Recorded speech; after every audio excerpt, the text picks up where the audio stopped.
ストレートウィーバー天堀です。今日も動画への方も本当にありがとうございます。今日はですね、落ち着いていられる方法をですね、お伝えしていこうと思います。私はですね、今まで7回ですね、目の前で交通事故を、遭遇してですね、救助という形でですね、手助けすることをしてきました。で、大体その時に何か転機っていうのが訪れるので、なんかあるんだろうなっていうふうに思っているんですけども、その時に、落ち着くっていうことがですね、すっごく大事なんですね。みんながパニックな中、自分だけが落ち着いていられるか。こういう話がありますね。福島の地震ですよね。東北の大震災があった時に、東京の方でですね、目の手術をしていた先生がですね、めちゃめちゃ揺れたわけですよね。そしてその手術中に揺れたので、めちゃめちゃみんながパニックになった。この手術をどうするのかってなった時に、その先生ははいはい皆さん落ち着いてくださいねっていう感じでですね、何事もなかったかのように普通にしたらしいんですね。そのことによって周りがすごく落ち着いて、対応できたと。で、実際その後にその先生に話を聞くと、いやいや内心はめちゃめちゃ焦ってましたよと、ビビりまくってましたよっていう話だったんですけども、でもその一番落ち着かないといけない人が落ち着いてないと、周りってすごく焦るんですよね。で、この時に私が思うんですね、落ち着いていられる方法はですね、これはですね、考えることができているかっていうことなんですね。それはですね、どういうことかというと、こういう風になっているのか、だからこうするとか、もしこうなった場合はこうするっていうことをですね、思考できるかっていうことがですね、すごく大事なんですよね。一旦深呼吸して落ち着けとかですね、そういうこともあるんですけども、その思考できるかどうか、パニックになった時に自分の思考を使えるかどうかっていうことがとても大事だと思います。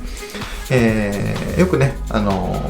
クライアントさんであったりスタッフにですね、この勉強であったり、技術知識の部分を教えている時にですね、じゃあ今の話をですね、もう一度フィードバックしてくださいっていう話になった時に、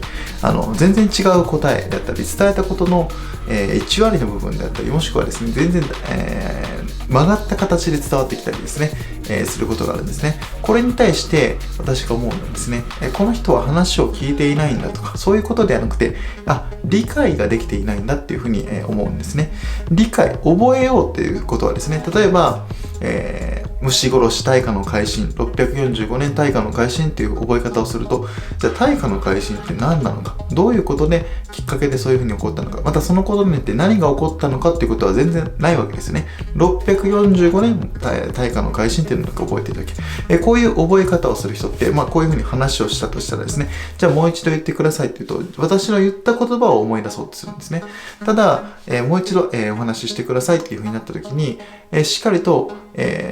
この人は分かってくれてるっていう説明の仕方してくれる人はですね、必ず理解してくれてるんですね。それはすごく、落ち着くっていうところにつながっていくんですね。何か緊急事態があった時に自分の思考を働かせれる人っていうのはですね、理解、この現状をまず理解、整理し、そしてどう対応するかっていうことをですね、考えることができる人なんですね。これができない人っていうのはですね、本当にあたふたしますし、本当やってはいけない行動もしてしまうことが、あります。これが、非常に危険なんですね。なので常に自分の頭で思考をするっていうことを、やってほしいんです。そしてフィードバックするときは、これは自分が考えた言葉なのか、理解している言葉なのかっていうことが、大事になってきます。なのでフィードバックっていうのが大事なんですね。お伝えしていく中で相手に伝わっていない。これはもしかすると、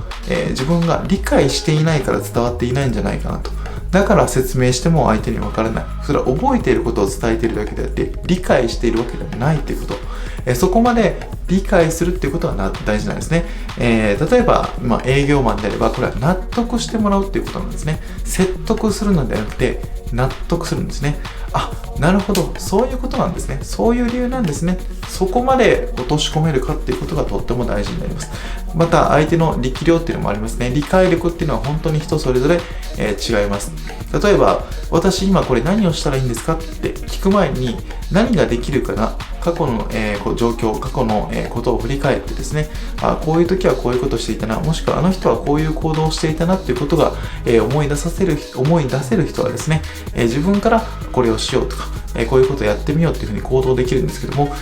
いつも受け身の人、自分で思考しない人っていうのは言われないと行動できないんですね。だから指示を仰ぎます。これはどうしたらいいんですか？それはもちろん最初の段階はいいんですけども、一度そういうことがあった時はもうやっぱり考えるってことが大事なんですよね。思考して、こういうことしてみたらどうだろう、こういうことになったらどうだろうっていうことをですね、考えて行動する。これがですね、